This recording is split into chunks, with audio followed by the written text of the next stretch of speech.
کچھ لوگ کہہ رہے ہیں پاکستان سے، مطلب یہ رومرز ہیں، میں یہ نہیں کہہ رہا کہ یہ بات میں کر رہا ہوں یا اس کی کوئی تصدیق موجود ہے، یہ ایک رومرز ہیں سوشل میڈیا پہ، ہر آدمی اپنی مرضی کی بات کرتا ہے، تو ایسی بات بھی آ رہی ہے کہ جی ملک سے کرنسی چلی گئی ہے، اس بات کی کوئی تصدیق نہیں ہے، تو اس پر زیادہ بات کرنا بھی بیکار ہے۔ جو بہت زیادہ چیز جو ہماری اطلاعات تک پہنچی وہ یہ کہ جی کہا یہ جا رہا ہے کہ یہ جو طیارہ تھا، یہ طیارہ لینڈ کیا تھا حیدرآباد میں، دکن میں، انڈیا میں، وہ دراصل ری فیولنگ کے لیے اس جہاز کو وہاں اتارا گیا تھا، اس سے زیادہ اس کا کوئی مقصد نہیں تھا، اور پھر ری فیولنگ کے بعد یہ طیارہ وہاں سے فلائی کر کے کراچی آیا، اور کراچی سے چونکہ یہ ریزرو چارٹرڈ پلین تھا، اس میں وہی لوگ سفر کر سکتے تھے جن کے لیے اس کی ریزرویشن تھی، اور وہ 12 افراد تمام اس میں بیٹھ کر دبئی روانہ ہو گئے۔ 15 اگست کو یہ جہاز لینڈ کیا تھا۔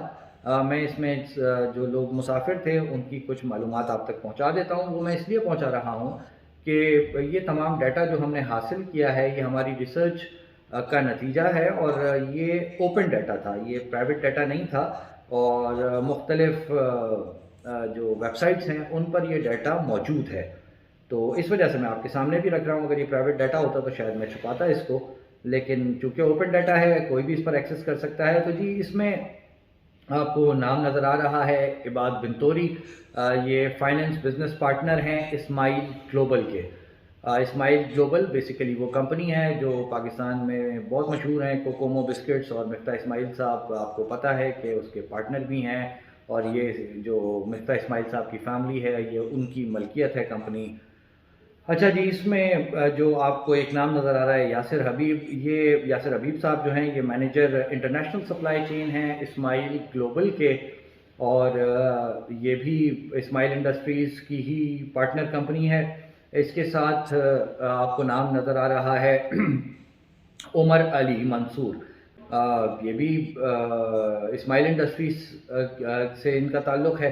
اس کے بعد آپ کو ایک نام نظر آ رہا ہے روحان صوبانی، یہ بزنس ڈیولپمنٹ مینیجر ہیں انٹرنیشنل بزنس کے، یہ بھی اسماعیل انڈسٹریز سے ان کا تعلق ہے۔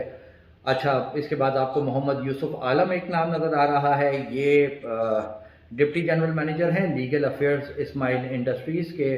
اس کے ساتھ آپ کو نام نظر آ رہا ہے حامد اسماعیل، یہ ڈائریکٹر ہیں اسماعیل انڈسٹریز کے، سی او ہیں بسکونی اینڈ اسنیک سٹی کے، یہ سی او ہیں اسماعیل گلوبل کے، فاؤنڈر پریزیڈنٹ ہیں اسماعیل فاؤنڈیشن کے۔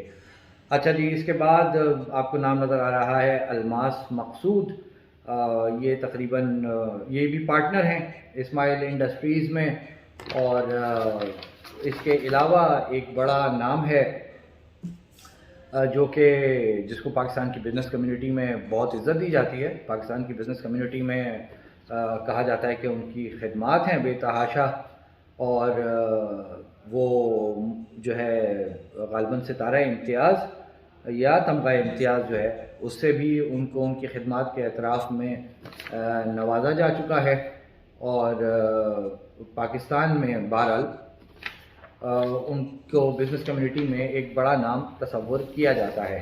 مقصود اسماعیل احمد صاحب، یہ جو ہیں مختلف چیمبرز کے، کامرس اور انڈسٹری کے یہ عہدیدار رہ چکے ہیں، ایک بڑے بینک کے عہدیدار رہ چکے ہیں، اور بڑا نام ہے پاکستان کی بزنس کمیونٹی میں۔ بہرحال میں آپ کو اس طیارے کے حوالے سے مزید کچھ، یہ تو مسافروں کی بات ہے جو لوگ یہاں سے گئے ہیں، یہ وہ لوگ ہیں اور ایک ایسے وقت میں گئے ہیں جب ملک میں قدرتی آفات ہیں، سیلاب ہے، لوگوں کی فصلیں تباہ ہو گئی ہیں، غریبوں کے مال مویشی سب بہہ گئے ہیں سیلابی ریلوں میں، لوگوں کے گھر تباہ ہو گئے ہیں، لوگوں کی زندگیاں اجیرن ہیں، لوگ ڈوب رہے ہیں، مر رہے ہیں، اور جی مفتاح اسماعیل جو کہ فائنانس منسٹر ہیں، پاکستان کے وزیر خزانہ ہیں، ان کی جو کمپنی ہے، ان کے جو رشتہ دار ہیں، ان کے جو عہدیدار ہیں، وہ بہرحال بزنس کر رہے ہیں اور خدمت کر رہے ہیں پاکستان کی۔ مفتاح اسماعیل صاحب کا یقیناً دل کڑ رہا ہے پاکستان میں پیٹرول کے بے قابو ہونے پر، ڈالر کے بے قابو ہونے پر، مہنگائی کے طوفان پر۔ یقینی طور پہ مفتاح اسماعیل صاحب بہت، ان کے چہرے سے لگتا ہے کہ جی وہ بہت تکلیف میں ہیں، اور ان کو تو رات کو شاید نیند بھی نہیں آتی ہے، جہاں تک میں نے بعض لوگوں سے سنا ہے کہ جی وہ تو تڑپتے ہیں مچھلی کی طرح، کہ جی جیسے ماہی بے آب ہوتا ہے وہ تڑپتے ہیں کہ عوام پاکستان کی کس تکلیف میں ہے اور کس اذیت میں ہے. پیٹرول اتنا مہنگا ہو گیا ہے کہ ایک رکشہ ڈرائیور ٹیکسی والا جو ہے بیچارہ وہ اپنی ضروریات پوری نہیں کر پا رہا. اور شاید اسی تکلیف اور پریشانی کو دیکھتے ہوئے ان کے کمپنی کے عہدیداران جو ہیں وہ ایک چارٹرڈ طیارے میں دبئی گئے ہیں. دیکھیے جی، کسی کا چارٹرڈ طیارے میں دبئی جانا کوئی اچنبھے کی بات نہیں ہے. ہر ایک کا حق ہے، ہر ایک کا استحقاق ہے، وہ جیسے چاہے سفر کرے. لیکن جب آپ پبلک فگر ہوتے ہیں، پولیٹیکل فگر ہوتے ہیں اور پاکستان کے وزیر خزانہ ہوتے ہیں، ایک ایسی اکانومی کے وزیر خزانہ ہوتے ہیں جو مسلسل زوال پذیر ہے، اور اس ملک کے عوام جو ہیں وہ تکلیف میں ہیں، وہ پریشانیوں میں ہیں، وہ مہنگائی غربت تلے ڈوب رہے ہیں، جو بے روزگاری ہے وہ اپنی جگہ کھڑی ہے، قدرتی آفات نے تباہی پھیر رکھی ہے. ایک ایسے وقت میں کم از کم اتنی احتیاط کر لی جاتی کہ جی بزنس کلاس سے بھیج دیتے، پی آئی اے کی بزنس کلاس استعمال کر لیتے. یار کیا جا رہا تھا؟ کیوں غریبوں کے دل پہ مونگ تلتے ہیں؟ کیوں لوگوں کے دلوں کو آپ کیوں کو دعائیں نہیں مل رہی ہوں گی؟ یہ تو طے شدہ بات ہے، دعائیں نہیں مل رہی ہوں گی. لیکن بہرحال مفتاح اسماعیل صاحب کی پریشانی اپنی جگہ ہے. جو میں نے سنا ہے کہ وہ تو سکون میں نہیں ہے، بالکل بہت پریشان ہے، بہت پریشان ہے. پریشانی کے باعث جو ہے وہ شاید خود اس وجہ سے ہی نہیں گئے ہوں گے. اچھا جی، 15 اگست کو یہ جہاز لینڈ کیا تھا حیدرآباد انڈیا سے جناح انٹرنیشنل ایئرپورٹ، اور پھر یہاں سے 12 مسافروں کو لے کے دبئی کے المکتوم ایئرپورٹ چلا گیا. فلائٹ نمبر T7 رائل، ایک لگژری جہاز ہے اور بمبارڈیئر جہاز ہے. یہ مطلب لگژری ٹریولنگ کے لیے استعمال ہوتا ہے. ہر قسم کی سہولیات اس میں موجود ہوتی ہیں. اور اس کا جو ایکاؤ کوڈ تھا، یعنی انٹرنیشنل ایئرپورٹ کا جو ان کا کوڈ تھا، وہ VOHS ہے، جو کہ basically Rajiv Gandhi international airport کے لیے استعمال ہوتا ہے. اب میں آپ کو اس میں کچھ مختصر اور ایسی تفصیلات بتاتا ہوں جو شاید اب تک آپ لوگوں کو نہ پتہ ہوں. ایویشن کمپنی کا نام ہے بلیک ایگل. بلیک ایگل کی جو ملکیت ہے وہ ترکان سیر نامی ایک ترک بزنس مین ہے، وہ اس کے ہول سول مالک ہیں. اور یہ کمپنی انٹرنیشنل میڈیا میں مختلف اوقات میں بڑی پراسرار کارروائیوں اور وارداتوں کے حوالے سے اس کے حوالے سے خبریں جو ہیں وہ آتی رہی ہیں. 2019 میں ایک آپریشن تھا، کلینڈسٹائن آپریشن کے نام سے یہ پہچانا جاتا ہے. گوگل آپ کریں گے تو آپ کو کلینڈسٹائن آپریشن کی تفصیلات جو ہیں وہ پتہ چل جائیں گی. یہ کلینڈسٹائن آپریشن بیسیکلی گوسن نامی شخص کو جاپان سے استنبول لے جانے کے لیے کیا گیا تھا، اور یہ ایک بڑی آٹو موبائل کمپنی کے اہم عہدیدار شخصیت کی جو ہے وہ ٹرانسپورٹیشن تھی جس میں یہ کمپنی استعمال ہوئی تھی. اس کے علاوہ انٹرنیشنل میڈیا یہ بھی بتاتا ہے کہ جو ایک کرٹک تھے صلاح الدین گولن، ویسے آپ گوگل کریں گے تو آپ کو پتہ چلے گا صلاح الدین گولن کون تھے. یہ ترکی کے حکومت پر بے تحاشا تنقید کرتے تھے، یہ ناقد تھے، اور وہاں ایجوکیشن کے حوالے سے ایک بڑا مسئلہ بنا تھا جس میں ان کی تنظیم جو ہے اور ان کی جو ان کو باقاعدہ لوگ انسپریشن لے رہے تھے ان سے، اور ان کی جو تقاریر تھیں یا ان کے جو بیانات تھے وہ جو ہے ترک حکومت سمجھتی تھی ان کے خلاف ہیں. تو کینیا سے ان کو مبینہ طور پر کڈنیپ کر کے استنبول پہنچایا گیا تھا ترکی، اور کہا یہ جاتا ہے کہ بلیک ایگل نامی یہ کمپنی جس کا یہ جہاز تھا، جس میں مفتاح اسماعیل صاحب کی جو بزنس کے کمپنی کے انڈسٹری کے ڈائریکٹرز اور کچھ رشتہ دار گئے ہیں دبئی، اسی کمپنی کا جو جہاز ہے بلیک ایگل کا، وہ صلاح الدین گولن کو کینیا سے غیر قانونی طور پر ٹرانسپورٹ کر کے ترکی پہنچانے میں اس کا اہم کردار تھا. اور اس کی آپریشن کہا جاتا ہے کہ ترکی کی انٹیلیجنس ایجنسی نے کیا تھا، اور اس پر انٹرنیشنل میڈیا میں بڑا شور و غوغا تھا اور اس زمانے میں بڑا شور مچا تھا.